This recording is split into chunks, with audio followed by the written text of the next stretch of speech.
congratulations on a really, interesting, captivating, and unique short film. Films like this are the reason why I love, watching animation because there's so much you can do with animation. And I think this was just such a unique example of the capabilities of animation.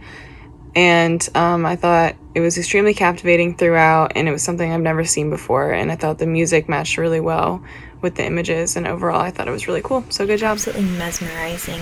Fantastic animation, really, really interesting transition between special effects and visual faces and swirls and everything, and paired with the music, it was really, really mesmerizing. I could totally see it as the intro to a TV series or a movie.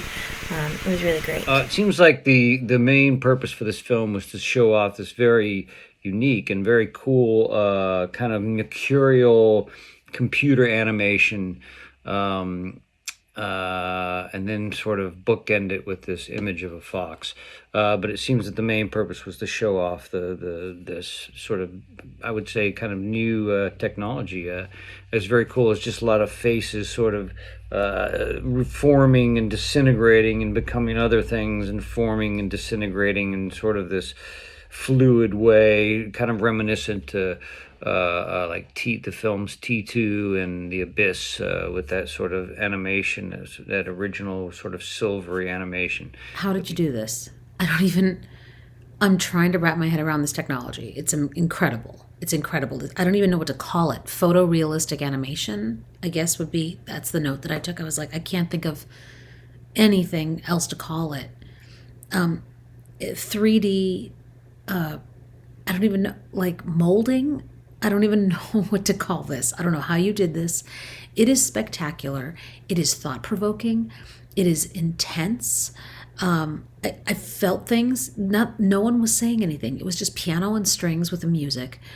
But the music combined with the art, I'm really completely speechless.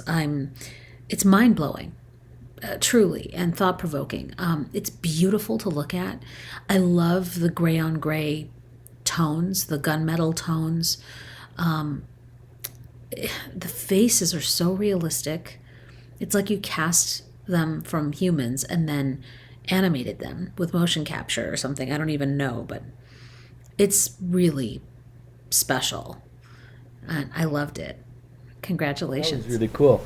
I really liked that animation technique with it was like liquefying the objects, and yeah, it was a very fun way to to build the image and take them apart and flow into other images. I thought it was just fascinating to watch.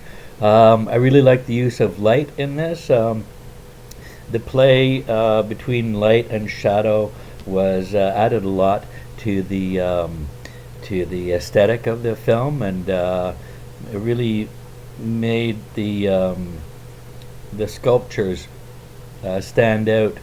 Yeah, I thought it was very fun to watch. Very cool work. Really entrancing and mysterious in its unfolding of the materiality, challenging in what our eyes saw as it both dissolved but then regrew in front of our eyes.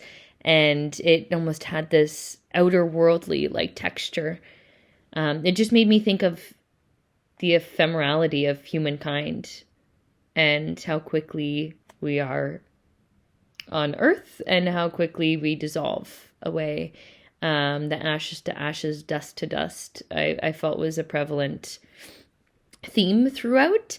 But I also loved the almost Greek tragedy-like faces and masks that dissolved to nothing but bone. So what is underneath all of those masks that we wear? I thought it was really well crafted and yeah, quite entrancing to uphold. Such a cool 3D animated short. It was just so mesmerizing to kind of watch and to kind of see how every movement was going to happen, what things would transform into what. And I think something that is just so great about this is that as something that's 3D and just simply in black, whites, and grays, there was the level of depth that was kind of made sure that it appeared and it did translate on screen. And I think it was just such a cool exercise to see how light works with different surfaces, and again with the depth of the faces and the skeletons and like everything that it came in and out of. Everything was so fluid looking, and it was just so cool to just kind of see all the different parts that were moving and how it would translate into the next image. And so it was just, again, really hypnotizing to kind of watch and really mesmerizing to kind of see. And one more thing that I really did like was the fact that there was focus at certain points, and you can see the clarity in some things and the blurriness in others. And that was another level of detail to make sure that you can see the depth of what was happening with the 3D image. So I feel like this was a really great exercise in manipulating images like that, and to really make sure that the transitions between everything was super smooth and fluid. So really good job. It looks amazing. I love the style of it. I love this idea of just having clay-like textures, morphing into different images, and we get a progression of story through seeing the change of images. We're seeing the formation of a man. We're seeing him go through kind of a torment and death, and then, as the title promises, we end with the image of a fox. We get to where we're expecting to go, which is effective storytelling. So it was just, but the journey getting there, just watching these swirling formations of clay and skeletons becoming faces and things. It was just absolutely gorgeous. I loved it, and I love the music. The music that that went with it was just absolutely astounding. So this is beautiful. I loved it. I love the black and white look of it. I love the pasting of it. Just everything about it was executed so very well. So excellent job on this. I hope it gets out there to lots of festivals and in front of a lot of eyeballs, because it was a really, really wonderful thing to experience.